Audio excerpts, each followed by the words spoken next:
Did you know that we celebrate the International Day for Biological Diversity or World Biodiversity Day on May 22? And this year's theme is "We're a part of the solution." Hashtag for nature.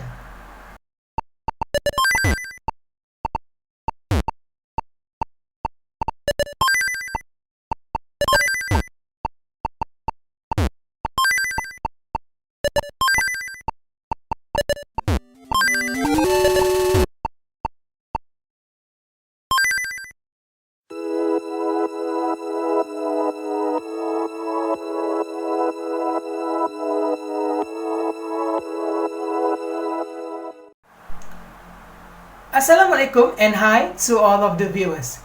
We meet again. Allow me to introduce myself. Maybe someone has forgotten about me. So my name is Muhammad Taufik Dayat bin Rosli. I am a CS241 Bachelor in Statistics student, CS2413A. For my assessment 2 for ELC 590, English for Oral Presentation, I am going to talk about our biodiversity. When we talk about biodiversity, what do you all viewers think? For sure, two things that will be played in our mind is flora and fauna, or plants and animals. Actually, there are various of living things in our biodiversity, such as that too animal and plants, insects, microorganisms, and many more. Even COVID-19 is one of the part of our biodiversity because it is a microorganism which is generally called as virus. I am going to tell to you specifically what is actually biodiversity. Biodiversity is the variety of life on Earth in all its forms and all its interaction. If that sounds bewildering broad, that is because it is. Biodiversity is the most complex feature on our planet, and it is the most vital. Without biodiversity, there is no future for humanity, said Prof. David MacDonald at Oxford University. The term was coined in 1985, a contraction of biological diversity, but the huge global biodiversity losses now becoming apparent represent a crisis equaling, or quite possibly surpassing, climate change. More formally, biodiversity is comprised of several levels, starting with gens, then individual species, then communities of creatures, and finally entire ecosystem such as forests or coral reefs, where life interplays with the physical environment. This myriad interaction have made Earth habitable for billions of years. A more philosophical way of viewing biodiversity is this. It represents the knowledge learned by involving species over millions of years about how to survive through the vastly varying environmental conditions Earth has experienced. Since like that, experts warn humanity is currently burning the library of life. So, what are the forms of threat posed to our biodiversity, leading to a dramatic reduction in its population? First and foremost, changes in land and sea use, including habitat loss and degradation. This refers to the modification of the environment where a species lives by complete removal, fragmentation, or reduction in quality of key habitat. Common changes in use are caused by unsustainable agriculture, logging, transportation, residential or commercial development, energy production, and mining. For freshwater habitats, fragmentation of rivers and streams and abstraction of water are common trends. Secondly, species overexploitation. There are both direct and indirect forms of overexploitation. Direct exploitation refers to unsustainable hunting and poaching or harvesting, whether for subsistence or for trade. Indirect overexploitation occurs when non-target species are killed unintentionally, for example as by catch in fisheries. Thirdly, invasive species and disease. Invasive species can compete with native species for space, food, and other resources, can turn out to be a predator for native species, or spread diseases that were not previously present in the environment. Humans also transport new diseases from one area to the globe to another, from one area of the globe to another. Next is pollution. Pollution can directly affect a species by making the environment unsuitable for its survival. This is what happens, for example, in the case of an oil spill. It can also affect a species indirectly by affecting food availability or reproductive performance, thus reducing population number over time. And last but not least, climate change. As temperatures change, some species will need to adapt by shifting their range to track a suitable climate. The effect of climate change on species are often indirect.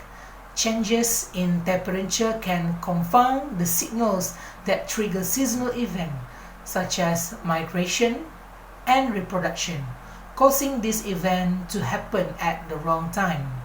For example, misaligning reproduction and the period of greater food availability in a specific habitat. Let us see the pie chart and line chart. The pie chart shows the percentage. Let us see the pie chart.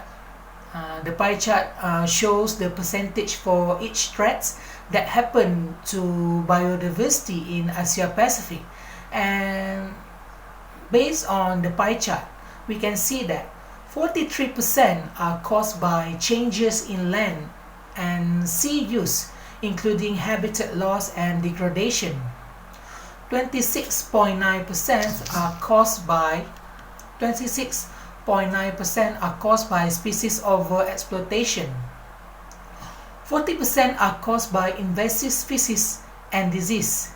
11% are caused by pollution, and another 5% are caused by climate change. What is the method to increase our biodiversity? Actually, there are a lot of methods on how to increase our biodiversity. But I am going to highlight two methods, which is method number one is build wildlife corridors, a connection that help animals move from one place to another place.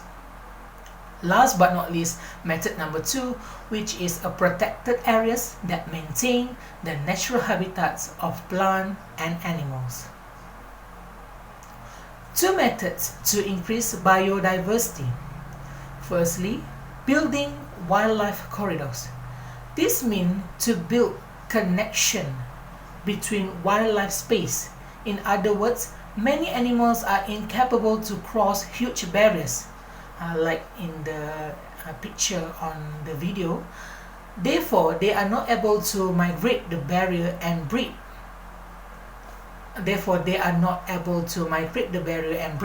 So different engineering techniques can make wildlife corridor.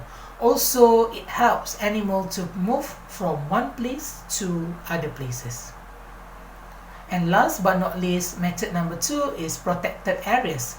Protected areas like wildlife sanctuary and zoo conserve biodiversity. For instance, they maintain the natural habitat of plants and animals. Furthermore, these places are away from human civilization. Therefore, the ecosystem is well maintained, which makes it a perfect breeding ground for flora and fauna. In our country, there are various wildlife sanctuaries are built that is today spread over a vast area. Moreover, these areas are the only reason some of the animal species are not getting extinct. Therefore, the protected areas should increase all over the globe. So, what is the importance of biodiversity? Biodiversity is extremely important to maintain the ecological system. Most noteworthy, many species of plants and animals are dependent on each other. Therefore, if one of them gets extinct, the others will start getting endangered too. Moreover, it is important for humans too, because our survival depends on plants and animals. For instance, the human needs food to survive, which we get from plants. If the earth does not give us a favorable environment, then we cannot grow any crops. As a result, it will not longer be possible for us to sustain on this planet. Biodiversity in flora and fauna is the need of the hour. Therefore, we should take various countermeasures to stop the reduction of endangering of species. Furthermore, pollution from vehicles should decrease so that animals can get fresh air to breathe. Moreover, it will also decrease global warming, which is the major cause of the extinction of species. So, what can we conclude from my topic today about biodiversity? In a nutshell, it is not possible for the human to live alone on the earth. Various other life forms are equally important and play their roles in the mutual survival of various species on earth. Each one of the species has its own set of contribution for the environment. Already many species have become extinct as they were not able to survive the changing weather condition. Hence, it is our duty to ensure that our activities do not affect the flora and fauna on the planet. Although there are a number of steps taken by the government so as to preserve the various life forms, we should also contribute individually towards this cause. If we do not act today, we may yet again witness the extinction of the vulnerable biodiversity, which may further disturb the balance of nature. So that's all for my assessment too. Thank you.